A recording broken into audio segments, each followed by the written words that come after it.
Baik, kembali ya di perkuliahan pemrograman web dan desain web ya. Nah, kali ini kita akan membahas daripada pokok bahasan JavaScript. Nah, JavaScript di sini ya tentu akan membuat handal daripada fungsi HTML. Ya, kemarin sudah kita bahas HTML5 ya gitu. Nah, di client-side programming ya. Nah, JavaScript inilah yang berperan sebagai pemrogramannya gitu. Nah, gitu ya. Jadi HTML fungsi utamanya itu adalah bagaimana menampilkan konten di web, yaitu struktur daripada halaman itu sendiri. Kemudian di CSS ini fungsi utamanya adalah membuat satu tampilan yang lebih rapi ya dan juga menarik. Nah, dari sisi programmingnya itu adalah di JavaScript ini. Nah, gitu. Nah, untuk client-side tadi ya client-side programming ini di mana pemrosesan itu dilakukan di komputer user ya browsernya. Maka pilihan utama adalah JavaScript ya gitu. Nah, dengan adanya JS kita dapat membuat satu game ya, animasi ya, tadi yang gambar gerak ya di CSS sebelumnya.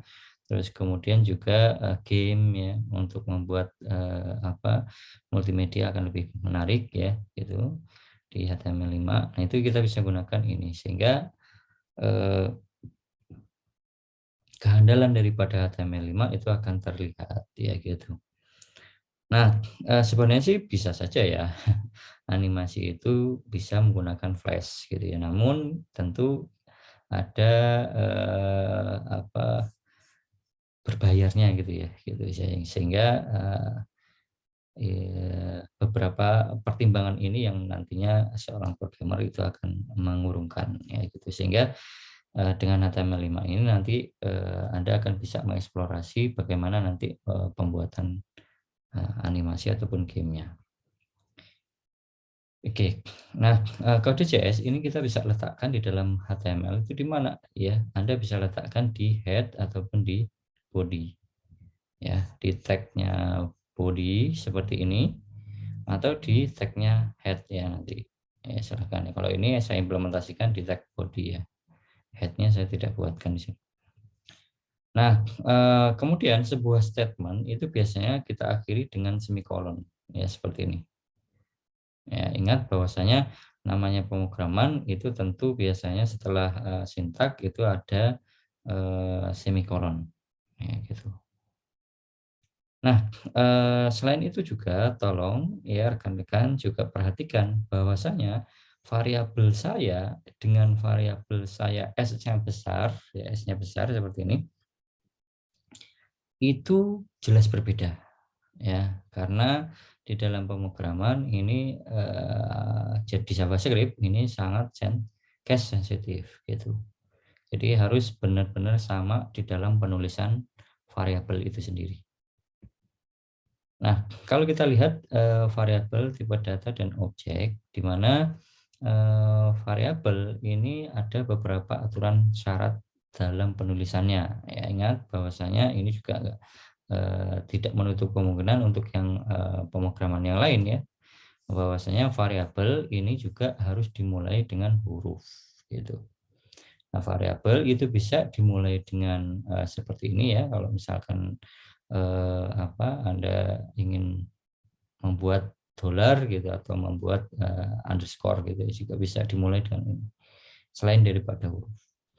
Nah, tetapi syaratnya adalah harus sesuai mutlak gitu. Jadi kenapa? Karena variabel ini bersifat case sensitif.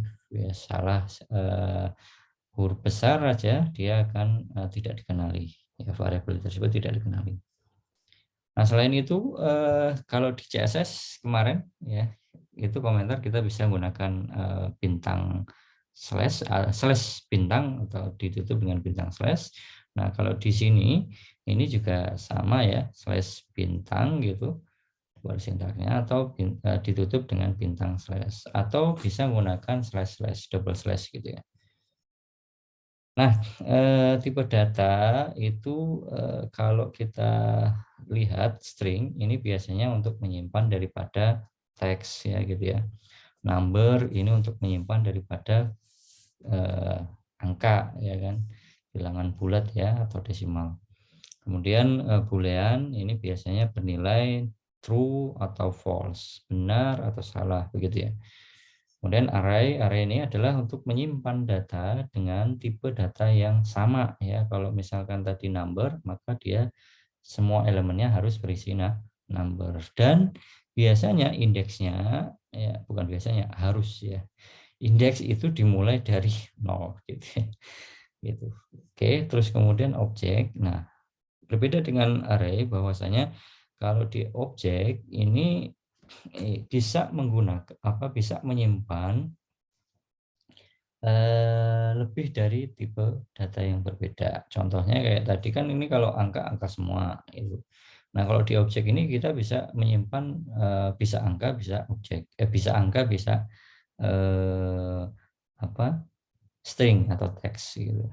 Number atau string gitu. Jadi contoh nih objek string yaitu nama misalkan. Nah, di dalam mahasiswa gitu, nama mahasiswa akan ada nama, name ya kan. Ya, seperti itu. Ini bisa kita gunakan ya dengan menggunakan tipe data objek.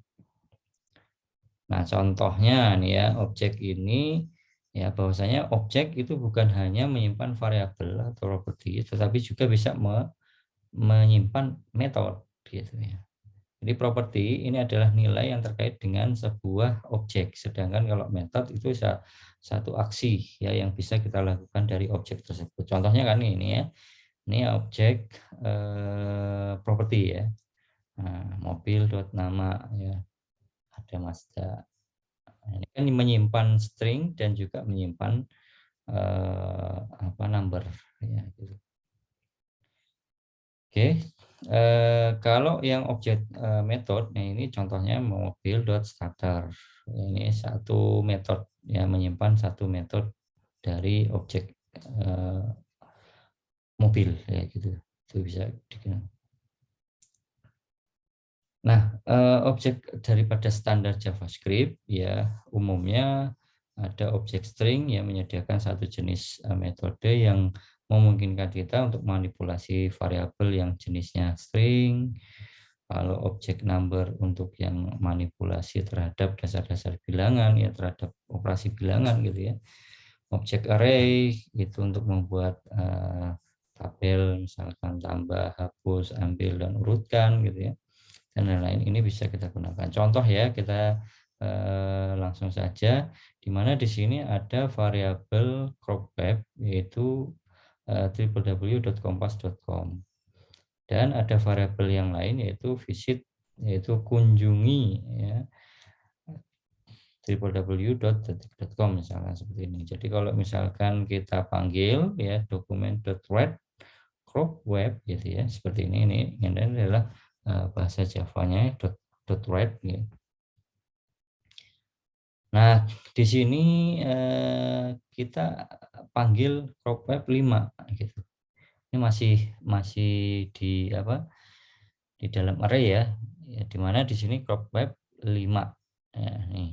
Jadi 5 diingat bahwa diambil 0 ya, 0 1 2 3 4 5, maka hasilnya adalah O gitu. Dokumen.read crop web.length, length berarti dia akan lihat bahwasanya panjangnya berapa sih itu ya, crop web.length ini berapa ini panjangnya ya. Kita bisa hitung aja ya. Crop web.length 1 2 3 4 5 6 7 8 9 10 11 12 13 14 ya, jadi ada 14 begitu. Nah, var hasil ya visit.replace ya, di mana di sini kita akan replace crop web, hasilnya akan diganti apa? Diganti dari ya, yang kita gunakan replace ini tadi adalah detik.com. Oke, begitu. Itu untuk yang contoh daripada implementasi untuk objek string dan basic string ya di sini. Nah, untuk yang objek array lain misalkan seperti ini ya, new array, Daihatsu, Suzuki, Honda gitu ya, seperti itu bisa panggil. Nanti ada contohnya. Objek boolean ya, objek date ini untuk memanggil daripada variabel global. Oke, kita masuk ke operator JavaScript. Operator JavaScript itu ada 4 ya, ada aritmatika, pembanding, logika, dan kondisional. Contoh untuk operator aritmatika, di mana di sini ada penambahan, pengurangan, pengalihan, modulus, tambah 1, tambah kurang 1 ya. Ini seperti ini ya, plus plus itu artinya kalau misalkan X sama dengan 1, X plus plus itu adalah 2, karena tambah 1. Jadi yang 1 ini tambah 1 berarti 2. Sedangkan kalau seperti ini kurang 1 itu berarti X-nya misalkan dia 1 dikurang 1 berarti 0 gitu. Kemudian untuk operator pembanding ya sama dengan nilainya seperti ini, sama dengan. Tidak sama dengan nilainya berarti seperti ini ya, tanda seru ya sama dengan. Lebih kecil sama dengan ya, gitu. Nah, contoh misalkan dalam implementasi di HTML ya, misalkan kita gunakan untuk penambahan. Nah, jadi ada variabel teks 1 dengan variabel teks 2, di mana variabel teks 3 itu adalah teks 1 ditambah gitu, ini spasi ya, terus ditambah 2, maka kalau kita panggil dokumen.write teks 3 itu akan menampilkan daripada isi yang ada di dalam teks 1 dan teks 2. Oke, kemudian operator logika. Ya, di mana operator logika ini adalah menggunakan dua nilai ya, boolean ataupun true atau false ya gitu. Dua nilai boolean ya, true atau false. Nah, seperti ini. Nah, dalam implementasinya misalkan seperti ini ya. Jadi kalau kita punya nilai variabel ujian 90 gitu ya. Nah, terus kemudian kita punya kondisi di mana di sini nilai ujian ya lebih besar sama dengan 80 dan nilai ujian itu kurang sama dengan 100, maka dia adalah B. Jadi kalau misalkan ini 90, ini kan diinisiasi tadi 90, maka kalau dipanggil dokumen.write nilai akhir ya, berarti berapa nih? 90 ya, kan di antara 80 sampai 100 berarti dia nilainya B. Nah, operator kondisional. Kondisional ini biasanya kita dapat memberikan satu nilai di satu variabel berdasarkan kondisi tertentu dengan kode yang lebih simpel. Ya, misalkan ada dua kondisi ya seperti itu. Ini contohnya ya. Kita inisiasi var umur itu adalah 18 gitu ya. Jadi kalau misalkan layak SIM itu adalah umurnya kalau lebih besar dari 17 maka dia layak gitu. Kalau enggak berarti dia tidak layak gitu. Nah, dokumen.write ini layak SIM, maka dia akan lihat, oh di sini 18 kan tadi ya. Maka dia layak gitu. Nah, kemudian ada lagi kondisi percabangan, if statement. Nah, ini kondisi yang digunakan untuk melakukan serangkaian aksi ya tertentu hanya jika satu kondisi itu terpenuhi. Ya, sebenarnya yang tadi juga sama ya. Nah, tapi ini gunakan if. Kalau yang tadi kan menggunakan daripada satu variabel ya, operator ya, dengan operator. Di sini kita gunakan kondisi statement ya, if statement. Jadi if ini maka kita cetak gitu. Jadi kalau misalkan di sini nih var 18 maka dia akan dicetak ya. Kenapa? Karena dia lebih besar dari 17. 17 tidak ikut ya, kecuali kalau ini lebih besar sama dengan gitu. Nah, di dalam if statement atau percabangan itu kita juga bisa menggunakan yang namanya if else. If else ini adalah kondisi digunakan untuk melakukan serangkaian aksi tertentu hanya jika satu kondisi terpenuhi dan ada serangkaian lagi ya kode yang lain jika kondisi tidak terpenuhi yaitu else gitu. Nah, ini tadi ya Misalkan nilainya 70, if nilai lebih besar dari 60, dia cetak lulus. Tetapi ya, else selain itu dokumen.write malas. Gitu. Oke. Nah, ini adalah satu bentuk percabangan. Jadi if else. Nah, di percabangan juga kita juga bisa membuat banyak kondisi dan lebih dari satu ya, lebih dari dua ya, maaf ya. Gitu. Nah, contohnya seperti ini ya. Ya, misalkan implementasinya kalau di dalam nilai gitu ya. 80 sampai 100 adalah A, 70 sampai 80 itu adalah B, 60 sampai 70 itu adalah C, 50 sampai 60 itu ada D. Ya, kalau misalkan nilai var nilainya itu adalah 70, maka kalau di dokumen .write nilai akhirnya, maka apa dipanggil itu, maka dia akan muncul ya bahwasanya ini 70, maka dia akan nilai Anda adalah apa? Kalau 70 berarti dia B begitu. Oke. Nah, contoh lain ya selain daripada yang ini tadi ya, gunakan dari beberapa percabangan gitu, if else ada lagi yang itu contoh lain seperti ini ya di dalam implementasi halaman web ya, halaman user. Nah, ini biasanya ada semacam visitor ya. Jadi kalau misalkan dia adalah sama dengan admin, maka selamat datang admin. Kalau dia bukan admin, maka datang Pak user siapa gitu. Ini kita bisa gunakan seperti ini. Oke, berikutnya ada switch statement. Ya, switch statement ini adalah statement yang kondisi dengan aksi yang bersesuaian. Jumlahnya kondisi ini bisa 2 atau lebih ya. Nah, kelebihan dari case ya adalah eksekusinya ya.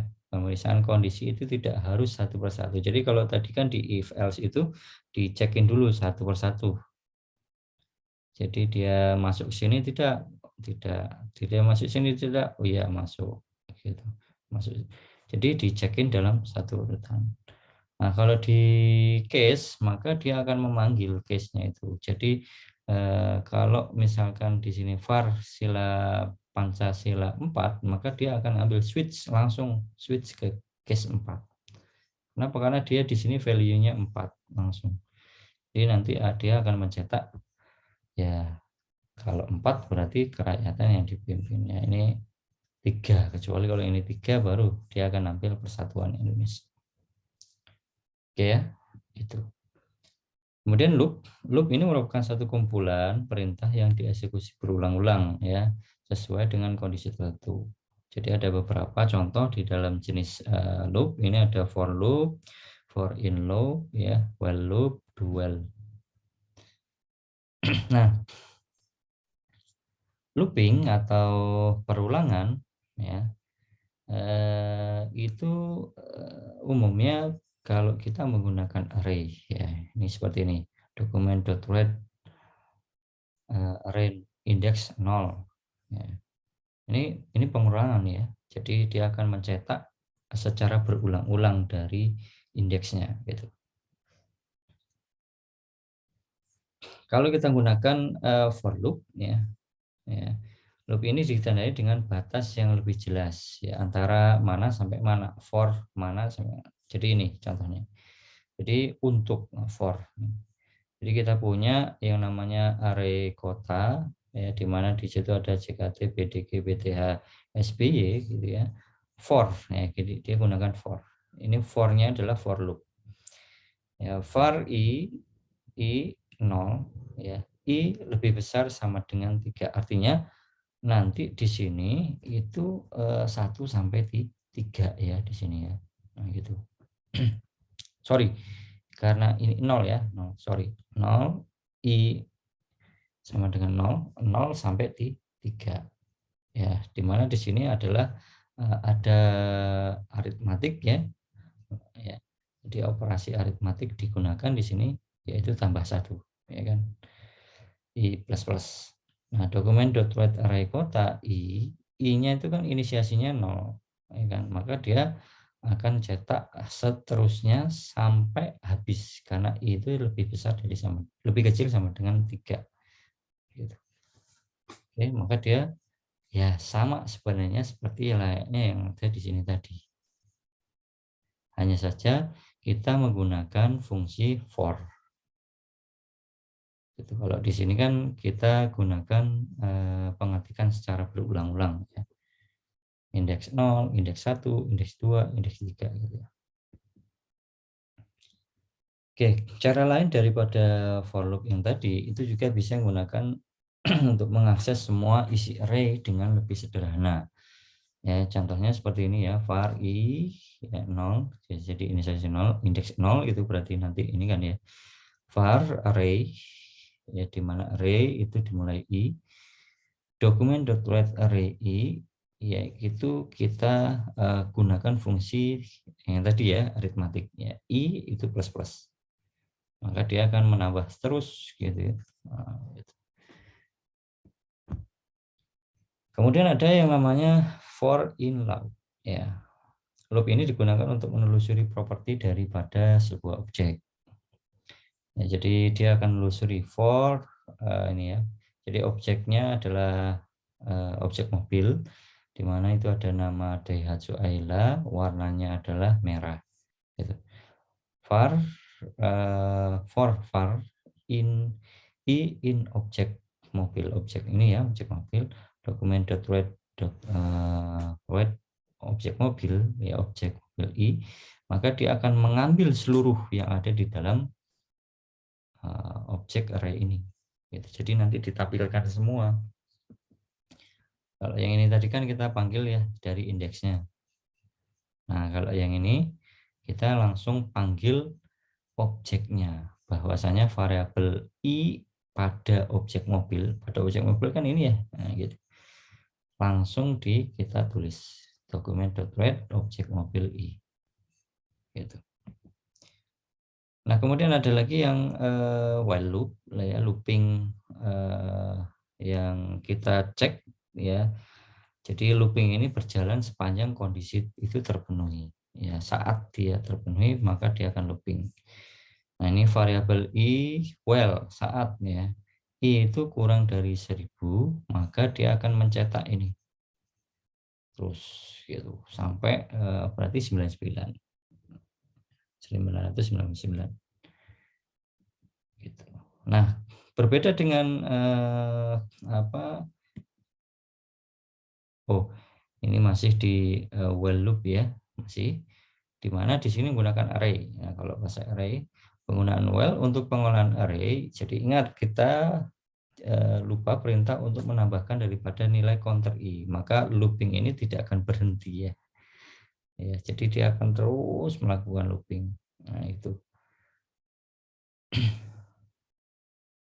Nah, ini yang tadi. Jadi ada yang while loop, ada yang do while. Jadi kita di sini kerjakan dulu gitu. Ini mirip dengan while loop, namun pengajakan itu akan dilakukan di akhir. Jadi jalankan aja dulu semua perintah atau baru nanti kita periksa gitu. Nah, ini implementasinya jadi var i 1 misalkan gitu ya, do document.write. Nah, dimana di sini sampai berapa? While i kurang dari 1000. Jadi do kerjakan dulu ini ya sampai nanti dia while kondisi ini. Begitu i-nya sampai 1999 baru dia akan berhenti. Oke, nah break ini digunakan untuk menghentikan daripada loop sebelum mencapai kondisi berakhir. Nah, biasanya seperti ini ya, Anda gunakan break gitu. Oke. Continue ini digunakan untuk melewati ya satu atau beberapa kondisi dari sebuah halaman loop. Nah, kita dapat menggunakan perintah continue ini dalam sebuah pengulangan. Nah, seperti ini ya, ini continue. Artinya di sini bahwasanya nanti dia akan melanjutkan daripada perulangan yang sudah kita buat tadi ini. Ya.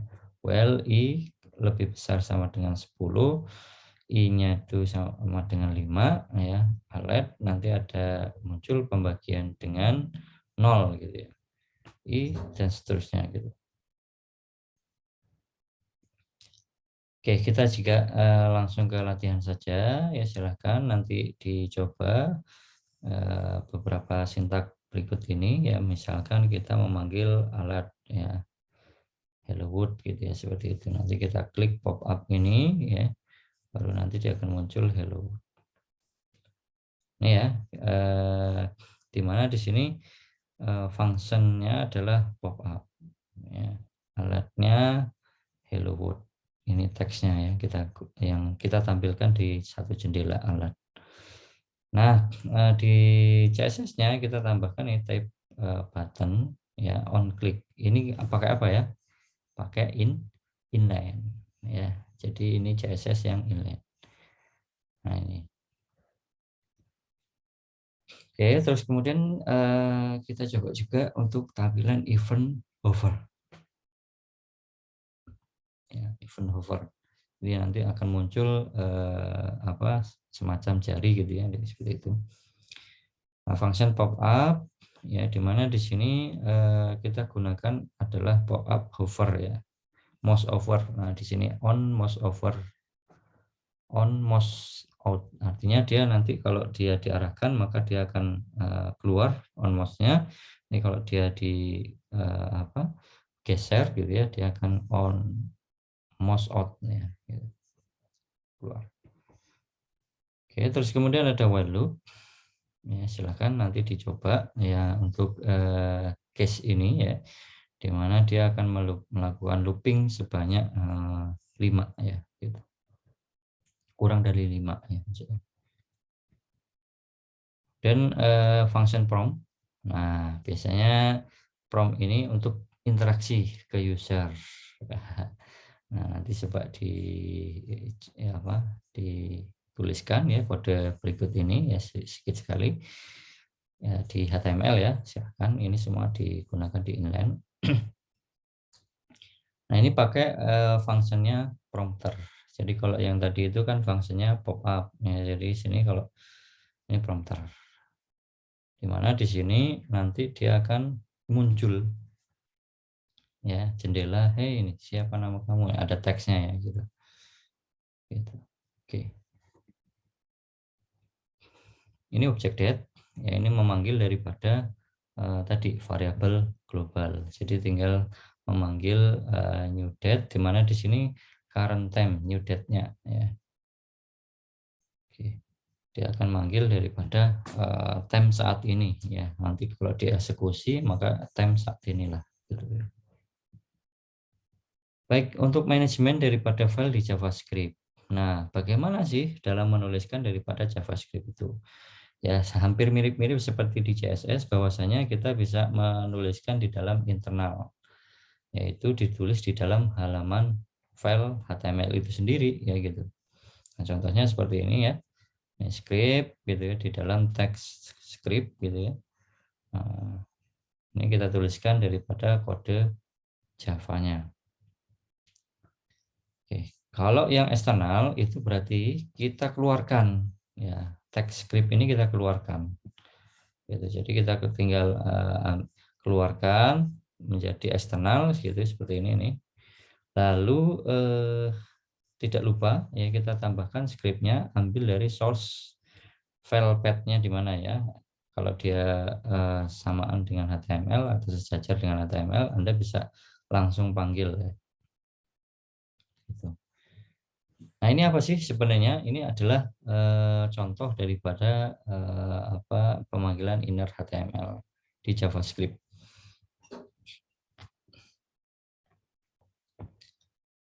Oke, kelebihannya apa ya di eksternal ini, penulisan eksternal? Kelebihannya adalah nanti membuat file HTML itu akan lebih sederhana. Jadi tadi ya sama bahwasanya untuk HTML, script HTML semua. Untuk script CSS ya CSS saja. Untuk script JS untuk JS saja gitu. Sehingga akan memudahkan daripada programmer. File JS ini hanya dapat diakses oleh beberapa halaman HTML sehingga tidak perlu lagi penulisan yang berulang-ulang karena nanti bisa kita panggil ya kelasnya gitu. Nah, untuk browser ketika memanggil halaman web ini menggunakan JavaScript hanya cukup mendownload satu kali. Nanti setelahnya itu dia akan ngambil daripada JS gitu. Nah, ingat bahwasanya ini konsep daripada client-side programming. Sehingga tidak membebankan komputer server tetapi di sisi klien yaitu di browsernya. Nah, kenapa kadang kan suka browser kita suka agak lambat ya. Jadi kalau sudah sering kita gunakan ya itu biasanya karena dia menyimpan banyak JS ya. Kalau makanya disarankan untuk membersihkan daripada JS itu. Nah, untuk menampilkan hasil JS ke browser ya di mana di sini kita coba ya. Ini ya, belajar JavaScript. Nanti kalau misalkan kita 25 ada pertanyaan seperti ini. 25 tambah 25 tambah 25 dan seterusnya ini. Nah, hasilnya 100. Nanti dia akan nampilkan. Itu gunakan apa? Yaitu tag penampung atau tag container. Ya, ini untuk hasil daripada program JavaScript itu menggunakan apa? Div. Ya, gitu. Nah, untuk mencari halaman daripada JavaScript, JavaScript memiliki cara untuk mengakses elemen dengan menggunakan apa? Fungsi document.get element by ID. Terus kemudian kita panggil elemen ID-nya. Kemudian menginput hasil program ke dalam tag inner HTML menggunakan inner HTML. Gitu. Nah, tadi sebenarnya sih kalau di JavaScript di scriptnya, nah ini ya. Nah, ini var hasil, pemana hasil itu adalah 25 dan seterusnya ini. Document.get element by ID hasil nih. Ya, ID hasil ini ada nanti kita panggil di sini nih. Div ID hasil. Gitu. Maka nanti dia hasilnya seperti ini. Kalau kita buka di browser, jalankan, maka dia akan langsung nampil. Event handler, ya silahkan nanti praktik juga di event handler, di mana di sini biasanya event itu merupakan satu sebutan dari satu action gitu ya, yang dilakukan oleh user. Contohnya seperti klik tombol mouse gitu ya. Nah, kode dapat ditulis dengan menggunakan seperti ini, tag event handler, kode JS-nya. Oke, gitu. Nah, event ya sebenarnya sih seperti yang sebelum tadi ada pop up terus alert ya hampir mirip di mana di sini ya juga sama ya di alert gitu cuma nanti rekan-rekan kalau untuk event ini biasanya digunakan di dalam bantuan ya ataupun dalam ketika Anda mengembangkan satu aplikasi gitu ya atau itu untuk misalkan di dalam penulisan font gitu ya. Di dalamnya harus wajib menuliskan angka. Nah, wajib menuliskan angka, simbol, misalkan passwordnya. Nah, nanti dia akan atau email. Nah, itu harus mengandung @ ya. Itu kita bisa gunakan seperti ini event handler ya. Nah, di dalam JavaScript kita bisa mendeteksi daripada error itu di browsernya. Ya, silahkan pergi ke kalau misalkan Anda gunakan Chrome, menu, More Tool, dan Developer Tool. Nanti cari toggle seperti ini ya. Nah, ini cari yang Developer Tool, lalu elemen. Gitu. Oke, kalau yang lainnya untuk browser Safari, browser Opera, Firefox itu mirip-mirip, cari saja alat pengembang ya kalau di bahasa Indonesia.